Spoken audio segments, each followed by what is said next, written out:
मंत्री टीएस सिंहदेव के इस्तीफे के बाद से ही विपक्षी भारतीय जनता पार्टी आक्रामक होकर कांग्रेस सरकार पर हमलावर हो रही है। पहले तो कांग्रेस के नेताओं ने चुप्पी साध ली, लेकिन बाद में पार्टी के ही विधायकों ने इसे अनुशासनहीनता बताकर दिल्ली दरबार तक अपनी नाराजगी जाहिर कर दी है। छत्तीसगढ़ में बीते 2 दिनों में मचे सियासी बवाल के बीच मुख्यमंत्री भूपेश बघेल ने कैबिनेट मंत्री टीएस सिंहदेव का पंचायत और ग्रामीण विकास विभाग से इस्तीफा मंजूर कर लिया है। मुख्यमंत्री के इस फैसले के बाद सामान्य प्रशासन विभाग ने परिवर्तन की अधिसूचना भी जारी कर दी है। अधिसूचना के अनुसार अब टीएस सिंहदेव के पास स्वास्थ्य, चिकित्सा, शिक्षा, जीएसटी और 20 सूत्रीय कार्यक्रम क्रियान्वयन विभाग संभालेंगे। वहीं पंचायत और ग्रामीण विकास विभाग का प्रभार अब कृषि मंत्री रविंद्र चौबे के पास होगा। गौरतलब है कि शनिवार शाम को स्वास्थ्य मंत्री टीएस सिंहदेव ने पंचायत और ग्रामीण विकास विभाग से इस्तीफा देने की इच्छा प्रकट करता हुआ पत्र मुख्यमंत्री भूपेश बघेल को भेजा था। इस घटना के बाद कांग्रेस सरकार में असमंजस्य की स्थिति उत्पन्न हो गई थी। गुरुवार शाम को लगभग 5 दिनों के मंथन के बाद सिंहदेव का एक विभाग से इस्तीफा स्वीकार करके मंत्रियों की जिम्मेदारियों में बदलाव किया गया। स्वास्थ्य मंत्री टीएस सिंहदेव ने मंत्री रविंद्र चौबे को बधाई और शुभकामनाएं दी हैं।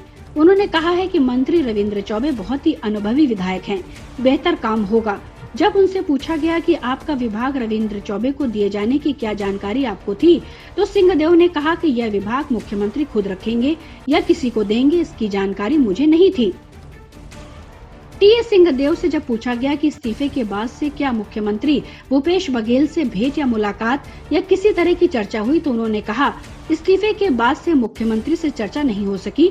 हालांकि राष्ट्रपति चुनाव के लिए मतदान के दौरान जरूर विधानसभा में हमारी मुलाकात हुई थी, लेकिन कोई बात नहीं हुई। उस दिन हम लोग विधानसभा में ही थे, लेकिन ना तो मुख्यमंत्री ने चैम्बर में बुलाया और न ही किसी तरह की इससे संबंधित चर्चा हुई। सिंहदेव द्वारा मुख्यमंत्री को भेजे गए इस्तीफे में लिखा है कि प्रधानमंत्री आवास योजना के तहत राज्य के लोगों को आवास उपलब्ध कराया जाना था, जिसके लिए मैंने आपसे कई बार चर्चा की और धनराशि आवंटन के लिए अनुरोध किया, लेकिन योजना के क्रियान्वयन के लिए राशि उपलब्ध नहीं कराई जा सकी। राज्य के 8 लाख लोगों को कल्याण से वंचित करना ठीक नहीं है। इससे राज्य की लगभग 10,000 करोड़ की अर्थव्यवस्था उत्पन्न होती है। दरअसल वर्तमान सरकार के कार्यकाल में एक भी घर का निर्माण नहीं हो सका है।